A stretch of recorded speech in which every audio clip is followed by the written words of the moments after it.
It's Purdy Day, all kinds of stuff to get to with Brock Purdy being out there. For those on the scene, the big takeaways tending to be he did not necessarily have great accuracy, missed some throws, threw a pick, but had full arm strength, which seemingly is what mattered to most. Let's go to Telmo in the city here with Willard and Dibs. Hey, Telmo, what are you doing? Nothing much. Just driving home and listening to the radio, and to you guys' point, I'm calling about the Niners situation, but to touch on your Ohtani Angel situation, yeah, I mean they're basically, I mean, for those of you who play poker out there, they're like on a 2-outer, but they shove all in on a semi-bluff, hoping that they'll make their hand at the end. This is a desperation move, but it's the only move they can make is the hopes to get the playoffs, to get Anaheim out there in the bright lights in a playoff series with the rally monkeys out and all those things so Shohei could get a taste of what it could be like there if they're winning or consistently in the playoffs and try to use that as some sort of bait or leverage to keep him in town. It's the only move they have left, and that's why they're doing the things they're doing, and it could be costly at the end. But in terms of the Brock Purdy thing, and you got to love Butcher Boy and his enthusiasm and passion as a 49ers fan, but come on, like, making the statement that he saw him today and he was just kind of like, oh, not that great. I'm like, think about if you guys went off and you had, swollen tonsils and you had your tonsils removed and you were away for 2 or 3 weeks and you came back in your first show and somebody was like, I don't know, they sounded a little raspy. It's like, yeah, that's what it's going to sound like because that's the situation. So people just like getting carried away and jumping the gun. And I also think him and Bonte got a little schadenfreude with hoping that it doesn't work out and that somehow Trey Lance gets a shot at this because, they have that infamous video of declaring Trey Lance the next big thing for the Niners. So I think somewhere in his heart of hearts, he's hoping that still works out. Well, I'll say it this way. Thanks. Telmo. Thank you for Schadenfreude. I always appreciate that. It's good. When that gets thrown in there. But you know this. Bonte and Joe they're 49er fans. Through and through. They're not rooting against Brock Purdy. I think that we're still, as a group, we're looking for a lane where people can exist, where they're rooting for the 49ers, they're not rooting against Brock Purdy, but also their excitement for what was Trey Lance a couple of years ago still needs to exist. It still needs to have this spot where it's supposed to go.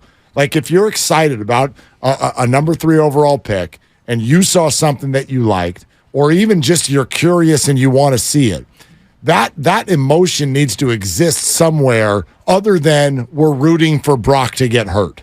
So, I got those guys' backs. I'm still, to a degree, one of those. I would love to see Trey Lance play. But how? There's no avenue. Exactly. That's my point.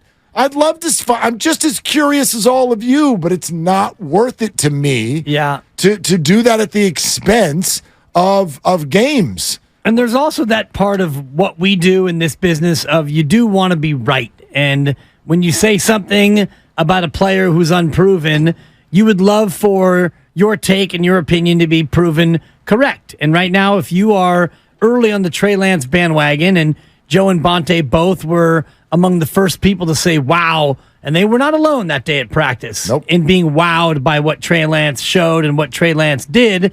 And so because you got early stock into Trey Lance, you want to see that thing come into fruition. And you don't want to see that at the expense of your team. And you're right about Bonte and Joe. They love the 49ers far more than most of us, myself included. So they're not going to sacrifice their love of the team and their quest for 6 just to see Trey Lance.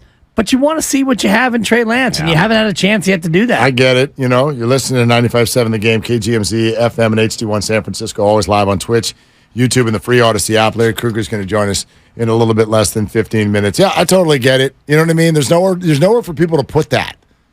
I'm excited to see Trey Lance. We got to know what we got. And where do you put that? Where do you put that energy without sounding like you're rooting for Brock Purdy to get hurt, or you're throwing shade at the career of Sam Darnold to this point? all of this stuff is really difficult. There's a reverse to it, which I think I've suffered from, which is you can be so overly blown away and impressed by what Brock Purdy achieved last year that turns into, oh, you hate Trey Lance. You've got something against Trey Lance. No, I still think we undersell the Disney movie that happened last year. And it's hard for me sometimes to understand why people aren't as impressed as I was. Forget what's going to happen next. Yeah. The last pick in the draft was hucked into the middle of a season and took a team without a loss all the way to the NFC Championship game. Where his arm fell off. And his arm fell off. And now here we are. I'm completely allowed to just be blown away by that. You can be. I'm blown away. You can be, but you can also have the same perspective that many people do, which is, all right, what can you do for an encore? And if you don't believe that he can do, well, the people who don't believe that he can do that for an encore in many ways are the people who think that Trey Lance should get a shot. And I'm looking at the poll that we put up on our YouTube page, right, and it's running 2/3 to 1/3. Who do you want to see start at quarterback for the 49ers? It's 67% Brock, 33% Trey Lance. So of the 33% who want Trey Lance, I guarantee you all of them saw Brock Purdy last year, but still want to see Trey Lance because it's curiosity, it's upside, it's draft position, whatever it is. Many people still want to see Trey Lance get a shot to be the quarterback. Brock Purdy was asked if Kyle Shanahan has directly told him that without an injury setback, he is definitely starting week one. No, we haven't had any, kind of conversation like that. It's, hey, how can I be great today at practice? Let's get these reps. Let's get the mental reps, and let's continue to grow. Obviously, what we put on tape last year was great and all, but there's still a lot of areas where I have to grow and get better and stuff. So that's just where we're at. We're not trying to get too far ahead of ourselves. Yeah, he's got his end stuff down. He does. Obviously has been spending time with Kyle. Let's hear it one more time. I wasn't even paying attention to that. Yeah. But here we go. Stuff it up, kid. Brock Purdy, has Kyle Shanahan told you that you're the definite week one starter unless there's a setback? No, we haven't had any, kind of conversation like that. It's, hey, how can I be great today at practice? Let's get these reps. Let's get the mental reps, and let's continue to grow. Obviously, what we put on tape last year was great and all, but there's still a lot of areas where I have to grow and get better and stuff. So that's just where we're at. We're not trying to get too far ahead of ourselves. There's only one, but no, he'll get there. No, the players do. It's kind of like how spouses start to sound like one another. Yeah. People think that pets, you start to look like your pet. Sure. Tom Brady, did he sound like Bill Belichick sometimes? He got there for right? sure. Is Brock Purdy going to pick up the end stuff? He might. Well, I like the answer he gave because yes, there's a lot that he has to work on, and there's a lot of areas where he needs to get better. Every single player in the league needs to get better. Of course. And I also think the question is leading, or maybe the question is leading the answer to make people think stuff that isn't real. And stuff. In other words, if Kyle didn't tell you that, gotcha. Quarterback controversy. Why the hell would Kyle tell him that? On July 27th. Why would you say that?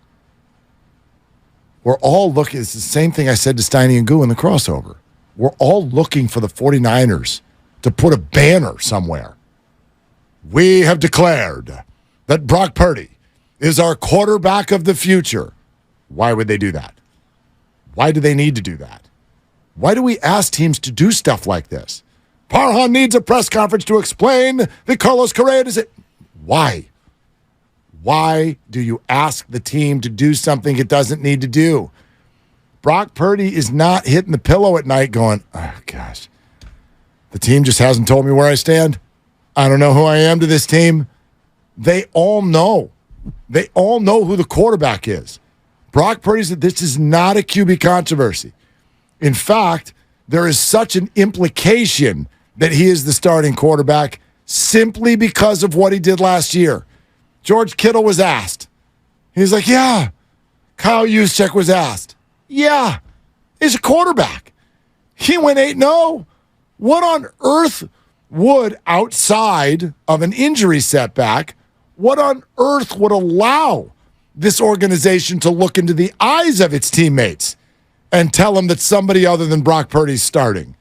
Draft position and draft capital. There'd be a mutiny. Yeah, potentially.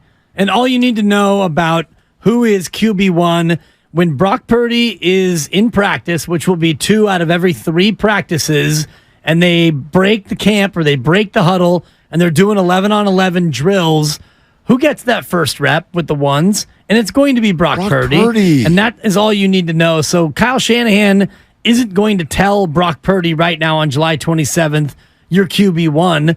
Do you think that Andy Reid goes up to Patrick Mahomes and says, hey, Patrick, just in case you were curious, you're my guy. You're starting week 1. A little different, but I hear you. No, but to the point of the conversation, I don't think that there's a conversation that is being had in any camp that is this definitive in terms of, hey, Josh Allen, just so you know, this is Coach McDonough. You're my guy. You're going to be QB1. Oh, thank you. Is there a comp? I'm looking around the league right now. Pittsburgh's a good comp. Okay, so Pickett is the guy, and his hold on things right now is similar to Brock's. I might even put Brock a little bit ahead of Pickett, but that's a good one. That's a good one. You know, Brock's hold on one is more than Howell in Washington. Sure. I would say. I was going to say Green Bay, but they've got nobody. Jordan Love. But, I mean, right. Jordan Love, if Jordan Love had a halfway decent backup, there might be more of a question there. How about Tannehill in Tennessee with Malik Willis right behind? I suppose, but Tannehill's been the starter for darn near 10 years now. Yep. So he's going to be the starter. Feels like they want to replace him, though.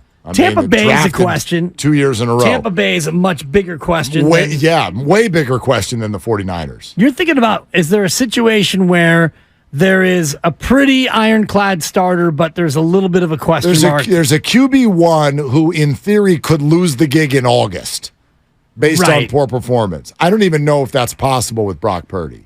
I mean, I guess if we got to week 1 and, he just never completed a pass the entire camp. You know the one that's probably most comparable? Who's that? New England. Because Mac Jones... That's a good one. Mac Jones is the starter? And I say it like that because, we saw Zappy come in and replace him and do better last year. I'll tell you why I think it's a little different. I think it's a good comp, but I think Mac Jones is the starter, but I don't think they really like him. I think Brock Purdy's the starter and they like him. Yeah. Yeah, but in terms of you're the starter, ... Yep. Brock Purdy's more the starter than Mac Jones is. Pittsburgh, that you brought up first, is probably the closest thing right now in the NFL. Okay. Pickett's your guy.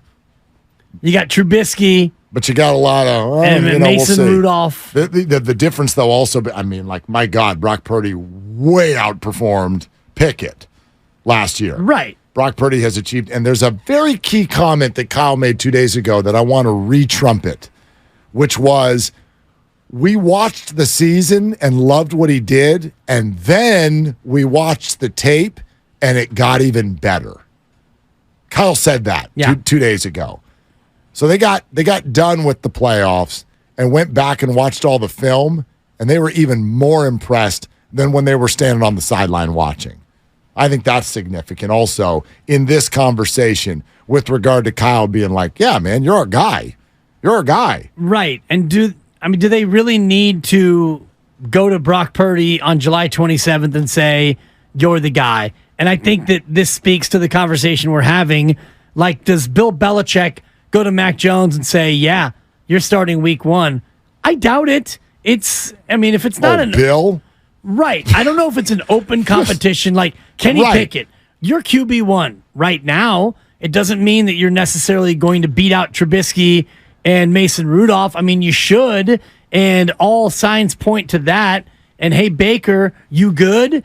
He should be the starter come September in Tampa. But, there's a lot to still play out between now and then. I think a lot of fans and media think these guys' egos are more fragile than they are. Right. These are NFL players. They're the best football players on the planet.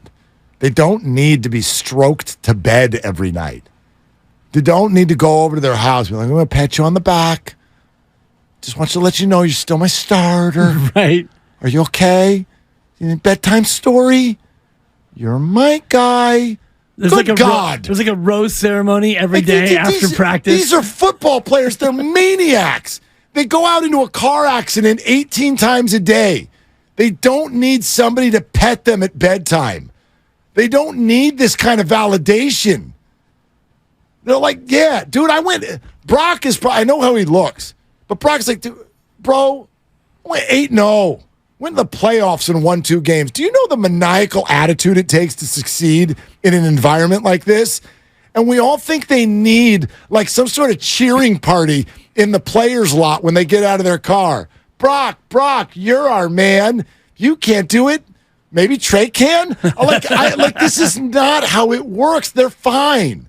He doesn't need this constant, we FaceTimed. I told him he's okay. I know you missed a throw today, but I still like you. 3 for 10. We're still behind you with a pick. This isn't a high school relationship. It's a National Football League, and they're all abundantly aware that if you stink, somebody else is right behind you who's going to take your gig, no matter what. And that's why the question today at the press conference, and you played Brock Purdy's answer. I mean, Brock Purdy's in a little bit of a tough spot because the question is, did Kyle Shanahan tell you, barring setbacks, that you'll be the starter in week 1? Well, if the answer is no, but I know I'm the starter week 1, he can't really say, no, he didn't tell me that, but I know I'm QB1. You know I'm QB1. Yeah, what's he going to say? It's a non-starter. Yeah. So he has to answer the literal question in a literal way and hope that people don't then, yeah. I mean, maybe 5 years from now, Brock can answer that question the way a vet star would. No, but he's not in that spot right now. No, we haven't had that conversation because we don't need to. Right, but he's not in that spot. He doesn't have that level of gravitas. It's day 1 coming off of a devastating injury also. But if you ask that same question to Justin Fields, for example, the answer would be, I mean, no, he didn't tell me that, but have you seen? I got P.J. Walker and Nathan Peterman and some guy named Tyson Bagent. I'm that dude. You know what I mean? So different situations call for different answers. Yeah. And I applaud Brock for having the perspective and the wherewithal to answer it in the way he did.